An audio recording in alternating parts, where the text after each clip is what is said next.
mendengar sambutan dari Ketua PWI Pusat tadi, karena kenapa? Saya sangat sejalan dengan beliau. Pertama, untuk mempertahankan akidah umat Islam dan untuk mempertahankan negara kesatuan Republik Indonesia yang betul-betul teragenda secara TSM, terstruktur, sistemik, masif. Mereka mau menjajah Republik Indonesia. Mereka sering mengklaim kita ini Ahlul Bait,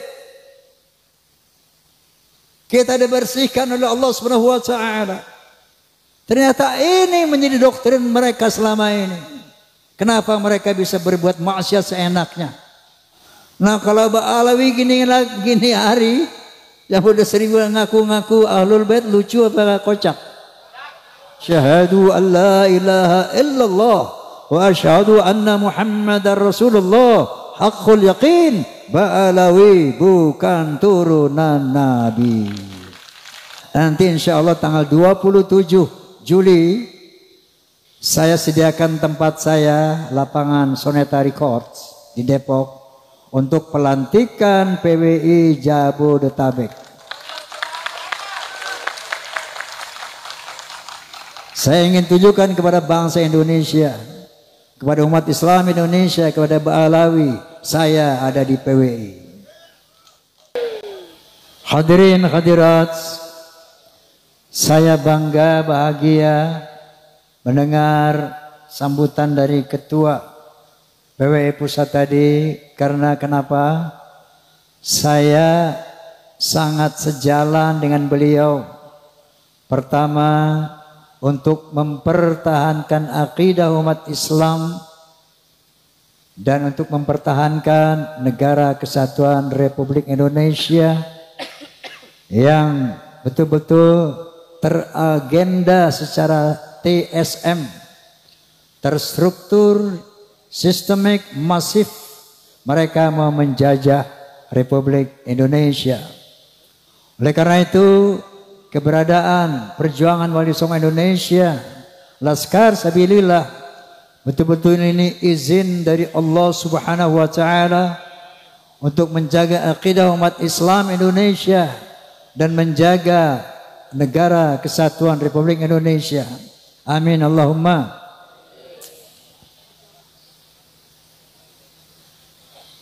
Apa itu?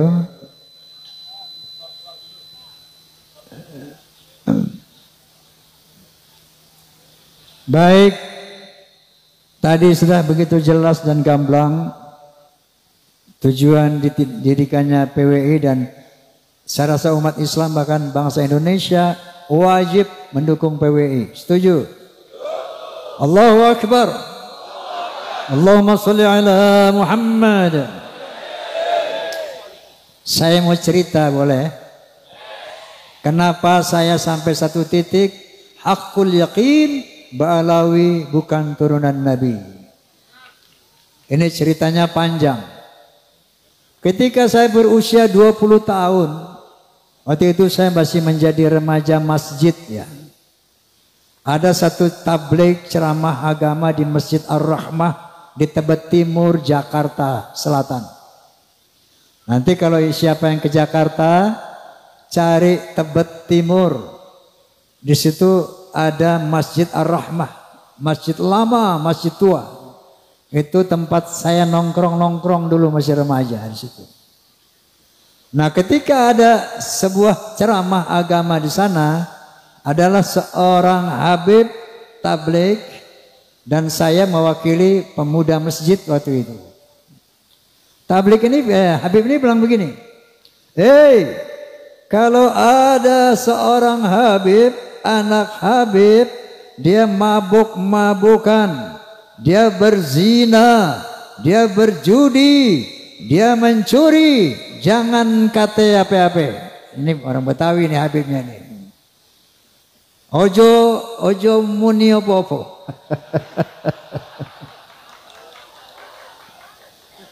Meneng kiai ngono. Biarkan saja. Itu dia cucu Rasulullah. Dia ahlu surga. Jangan dikata apa-apa. Ojo muni apa-apa. Menengai. Itu saya merasa terganggu dengan statement itu.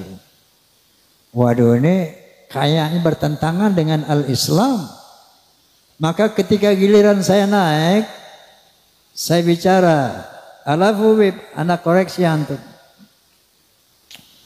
Setahu saya baca satu firman. Qala ta'ala, a'udzu billahi minasyaitonir rajim. Bismillahirrahmanirrahim.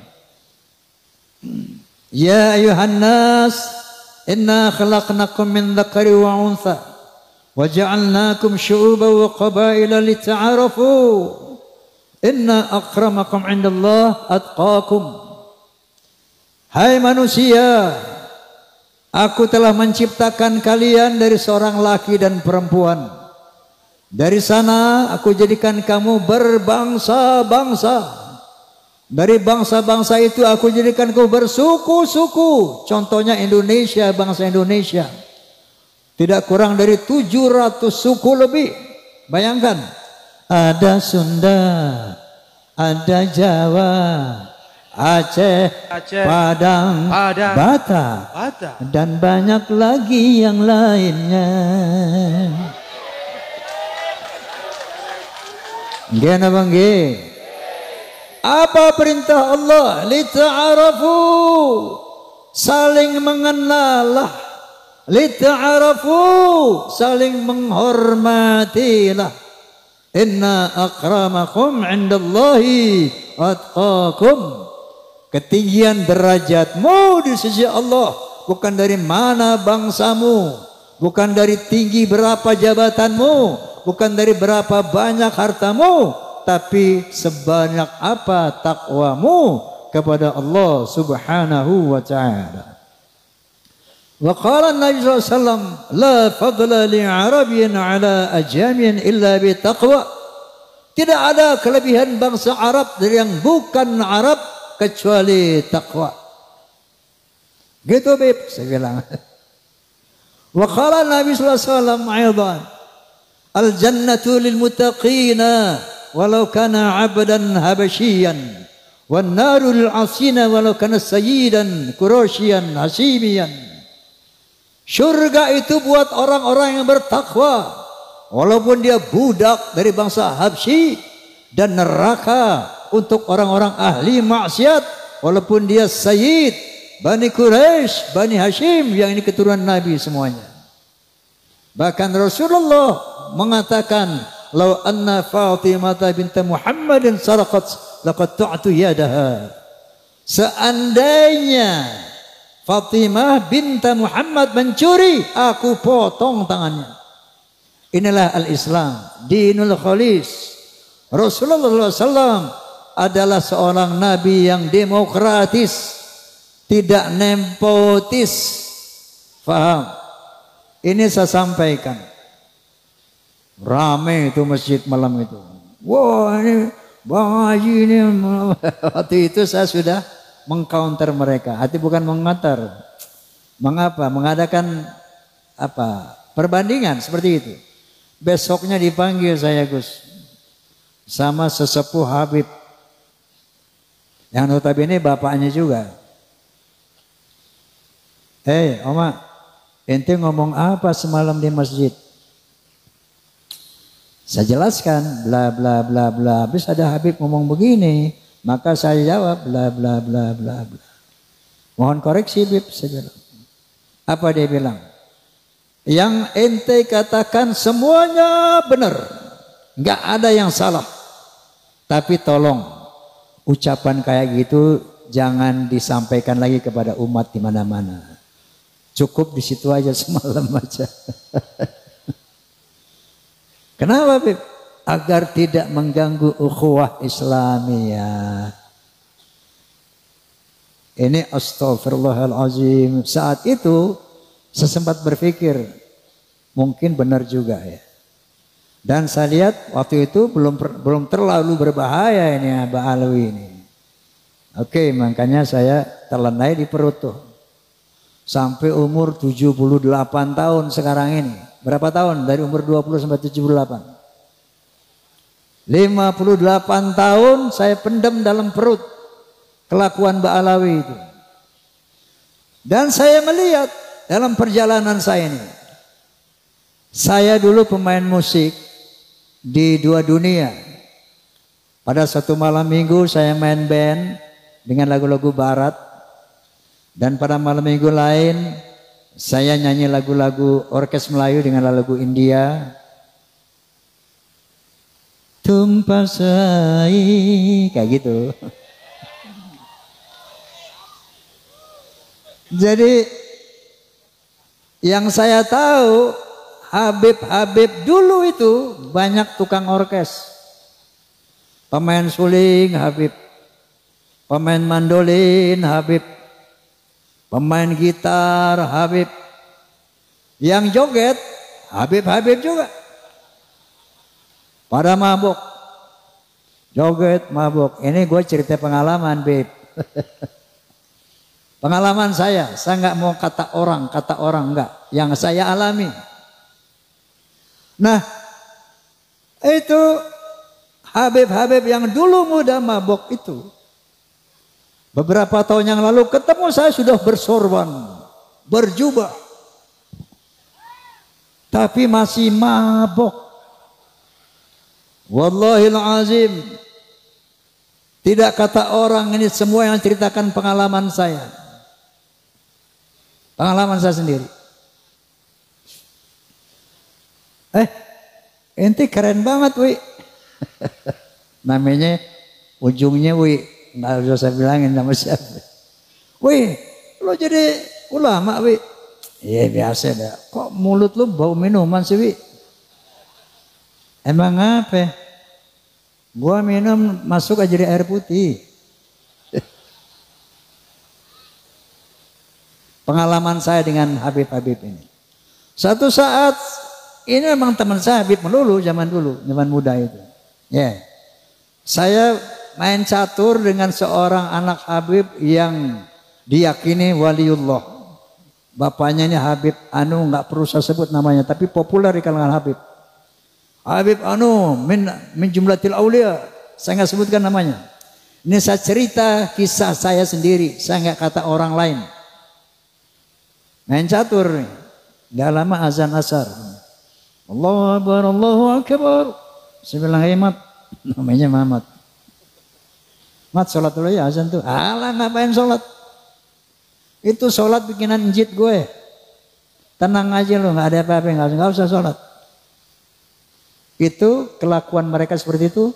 Ternyata begitu ada polemik nasab, mereka sering mengklaim kita nih ahlul bait. Kita dibersihkan oleh Allah Subhanahu wa taala. Ternyata ini menjadi doktrin mereka selama ini. Kenapa mereka bisa berbuat maksiat seenaknya? Dia mengaku ahlul bait dan dibersihkan dari dosa. Padahal apa sih ahlul bait? Secara bahasa, secara lughah, ahlu al-bait artinya apa? Ahlu al-bait, ahli rumah, orang yang serumah dengan Roma Irama itu ahlul bait Roma. Anda tahu kan anak saya siapa aja? Ridho, Devi, Vicky, Romi. Itu bukan ahlul bait Roma, tapi dzurriyyah Roma, turunan Roma, betul. Kenapa? Karena dia tidak serumah lagi dengan Roma. Paham? Jadi ahlul bait adalah orang yang serumah dengan Rasulullah. Maka dikatakan ahlul bait Rasul itu ada 5 orang. Yang pertama istri-istri beliau. Yang kedua anak beliau Fatimah. Yang ketiga mantu beliau satu rumah, Sayyidina Ali. Yang 2 orang lagi cucu beliau, Sayyidina Hasan wa Husain. 5 orang itu ahlul bait. Adapun seandainya ada anak cucu dari Hasan itu bukan ahlul bait lagi tapi dzurriyyah. Faham nggak sampai di sini? Faham? Kata ahlul bait ada 3 kali disebut dalam Al-Qur'anul Karim. Ahlul bait Nabi Musa, ahlul bait Nabi Ibrahim, dan ahlul bait Nabi Muhammad sallallahu alaihi wasallam. Ahlul bait Nabi Ibrahim ketika 3 orang malaikat menyamar sebagai manusia datang ke rumah Nabi Ibrahim alaihissalam ingin memberikan kabar gembira bahwa Siti Sarah yang sudah berusia tua renta akan dianugerahi seorang putra. Siti Sarah ini nggak percaya, ketawa, dia dipikir ini manusia biasa yang datang, padahal malaikat. Oh, mana mungkin, saya udah tua mau dikasih anak sama Allah, dia tertawa. Qalu ata'jabina min amrillah rahmatullahi wa barakatuhu alaikum ahlal bait innahu hamidum majid. Malaikat itu berkata, "Hei, apakah kamu ragu tentang perintah Allah yang memberikan rahmat dan barokah kepada kamu ahlul bait? Innahu hamidum majid." Allah itu maha terpuji dan maha mulia. Nah, ahlul bait Nabi Ibrahim saat itu siapa? 1 Ismail, yang kedua Siti Hajar, yang ketiga Sarah. 3 orang ini ahlul bait. Ketika punya anak namanya Ishak, setelah diberi anak, maka ahlul bait Nabi Ibrahim 4 orang. Nabi Ishak punya anak Nabi Yakub. Nabi Yakub punya anak 12. Ini bukan ahlul bait Nabi Ibrahim. Nabi Yakub dan 12 putranya itu adalah dzurriyyah Nabi Ibrahim. Itrah Nabi Ibrahim. Alu Ibrahim. Bukan ahlul bait Ibrahim. Faham? Nah, kalau Ba'alawi gini hari yang udah sering ngaku-ngaku ahlul bait, lucu apa kocak?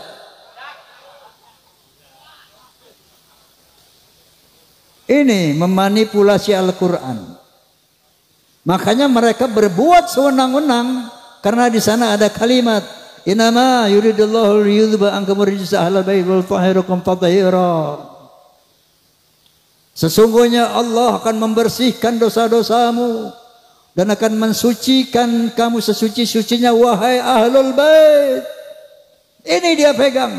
Ini didoktrinkan kepada turunannya sehingga mereka merasa bebas melakukan kejahatan apapun karena mereka akan dibersihkan dari dosa dan akan disucikan sesuci-sucinya. Padahal kalau kalian baca Al-Ahzab 28 sampai 33 jelas sekali bahwa ada satu kalimat ya nisa'an nabi man ja'a min kunna bi fasyatin sayi'atin yudha'af la adabu dhi'fain. Istri Nabi, kalau ada di antara kamu yang berbuat dosa yang nyata, azabmu 2 kali lipat. Ahlul bait itu. Walaupun kalau berbuat baik, pahanya 2 kali lipat. Tapi berbuat dosa, kata Allah, dia fine 2 kali lipat. Lalu Allah mengatakan kepada istri Nabi yang notabene ahlul bait, apa kata Allah? Wa qarna fi buyutikunna wa la tabarrujna tabarrujal jahiliyatil ula. Wa aqimna shalah wa atina zakah wa ati'na Allah wa rasulah. Jangan kalian keluar rumah wahai istri-istri Nabi ahlul bait. Yang kedua wala tabarrujna tabarrujal jahiliyatil ula, jangan berkelakuan seperti orang-orang jahiliyah. Tegakkan salat, bayar zakat, taati Allah dan Rasul, baru innama yuridullahu yudhiba ankum rijsa ahlal bait. Baru aku bersihkan kamu dari dosamu dan aku bersihkan kamu sesuci-sucinya. Faham? Dipelintir ayat ini sehingga dia mengaku sebagai ahlul bait dan dia bebas berbuat kemungkaran apapun sampai berani menzinahi istri orang. Ada di Malangnya begitu? Sekali lagi saya nggak mau kata orang, yang saya tahu ada. Kenapa? Dia berpegang kepada ayat ini. Na'udzubillahi min dzalik. Seperti Ki Abbas bilang tadi. Kenapa saya mengatakan hakul yakin? Ba'alawi bukan zuriyah Nabi. Begitu saya lihat tesis Kiai Imad. Waktu itu saya masih netral. Artinya saya kepengen tahu kebenarannya. Saya tunggu antitesis. Makanya saya undang dari Ba'alawi, Ketua Rabitul Alawiyah. Siapa itu? Taufik Assegaf. Enggak datang. Saya undang Lutfi bin Yahya Pekalongan. Juga enggak datang. Bahkan saya undang sahabat saya, Ustadz Rizik Syihab. Juga enggak datang. Nah, akhirnya mereka membuat tidak pernah berhasil sampai saat ini membuat antitesis. Itu sementara kupasan Ki Imaduddin Utsman luar biasa. Dia seorang mujadid dunia Islam sedunia. Karena sampai saat ini tidak ada para naqabah nasabah ya internasional yang bisa mengcounter mengantitesis Ki Imaduddin. Subhanallah. Doakan beliau agar panjang umur. Ini perintah Allah Subhanahu wa taala kepada beliau. Hidayah Allah kepada beliau. Dari sana saya undang doktor siapa ahli biologi? Bukan, Doktor Sugeng Sugiharto. Di podcast saya dia bilang dengan kemampuan dia, ilmu dia mengatakan, Bang Haji, Ba'alawi ini mustahil keturunan Nabi. Mustahil. Dari DNA-nya, kalau Rasulullah DNA-nya itu J1, Ba'alawi ini haplogrupnya G, Bang Haji. Mustahil turunan Nabi, jangankan turunan Nabi, Arab saja bukan. Najwa Shihab tahu, seorang presenter terkemuka. Sudah tes DNA, hasilnya apa? Arabnya cuma 3%. Yang sekian puluh persen itu India, Kaukasus. Jangankan turunan Nabi, Arab saja bukan. Saya baca lagi itu kalau sekarang nanti pulang klik HP-nya apa itu Family Tree genetika.com Family Tree genetika. Klik keluar tuh 183 Ba'alawi yang di Yaman dan di Indonesia haplogrupnya G. Bisa dibaca oleh dunia internasional. Lalu saya undang lagi Profesor Menahem Ali. Dia ahli filologi. Menyatakan bahwa yang namanya Hazar Maut itu asalnya dari nama seorang Yahudi yang hijrah ke sana bernama Hazar Mawet.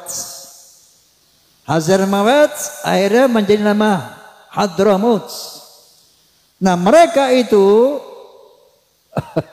bukan turunan Nabi Ismail. Jadi bukan bangsa Arab.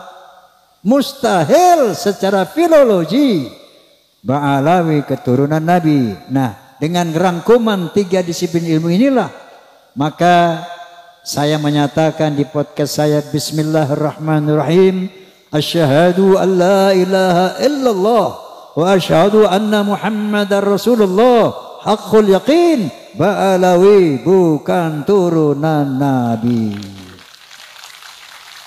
Rasulullah Muhammad. Nah, lalu beliau membentuk PWI. Wallahil azim, kita umat Islam wajib mendukung.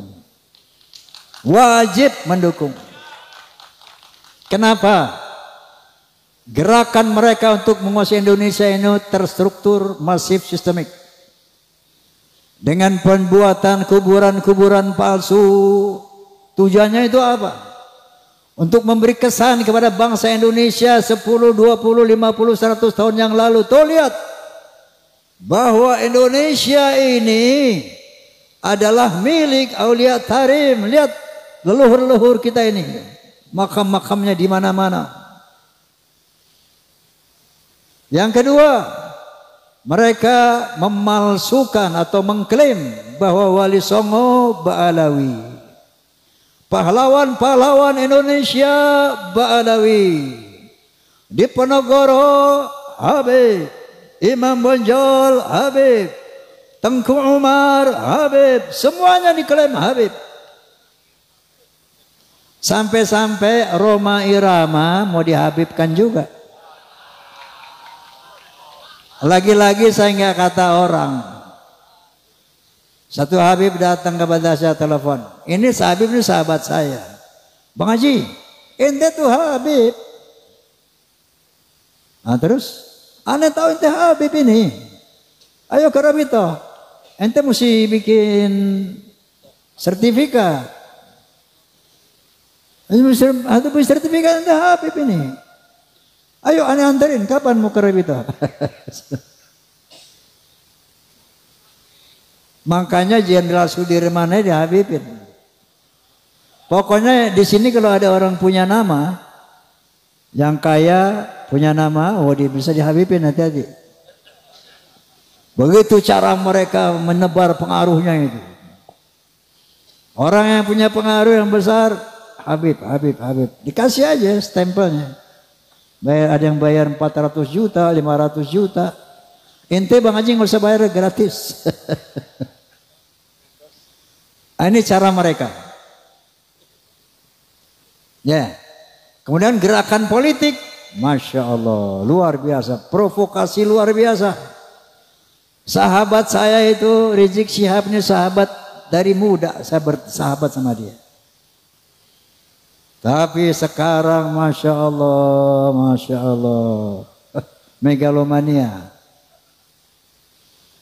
Ngajak perang aja bawah.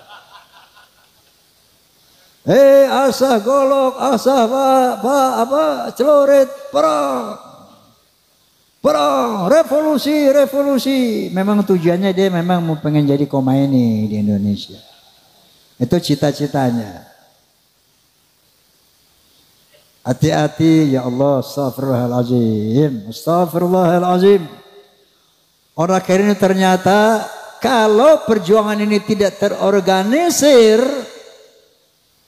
maka Nabi SAW bersabda ya bahwa kezoliman yang terorganisir akan mengalahkan kebaikan yang tidak terorganisir. Maka PWI LS adalah organisasi untuk mengcounter agenda Ba'alawi dalam rangka ingin menjajah Indonesia secara spiritual, secara ekonomi, dan secara politik.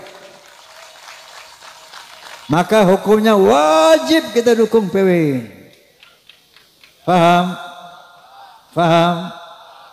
Oke. Ini udah malam ya. Poinnya sudah dapat, kita poinnya sudah dapat. Bahwa makanya nanti insya Allah tanggal 27 Juli saya sediakan tempat saya, lapangan Soneta Records di Depok, untuk pelantikan PWI Jabodetabek. Saya ingin tunjukkan kepada bangsa Indonesia, kepada umat Islam Indonesia, kepada Ba'alawi, saya ada di PWI. Ya. Karena PWI lah satu-satunya organisasi yang punya komitmen untuk menjaga akidah umat Islam, untuk menjaga kemuliaan Rasulullah Sallallahu Alaihi Wasallam daripada pengotoran turunan-turunan palsu ini. PWI lah yang ternyata peduli terhadap keutuhan negara kesatuan Republik Indonesia. Waltakum minkum ummatun yad'una ilal khair wa ya'muruna bil ma'ruf wa yanhauna 'anil munkar wa ulaika humul muflihun. Hendaklah ada di antara kamu hai umat Islam yang sungguh-sungguh menyeru kepada kebaikan, menyeru kepada hal yang ma'ruf, dan sungguh-sungguh mencegah kemungkaran. Itulah orang-orang yang beruntung. Mau beruntung apa tidak? Mau beruntung dunia akhirat apa tidak? Bela PWI.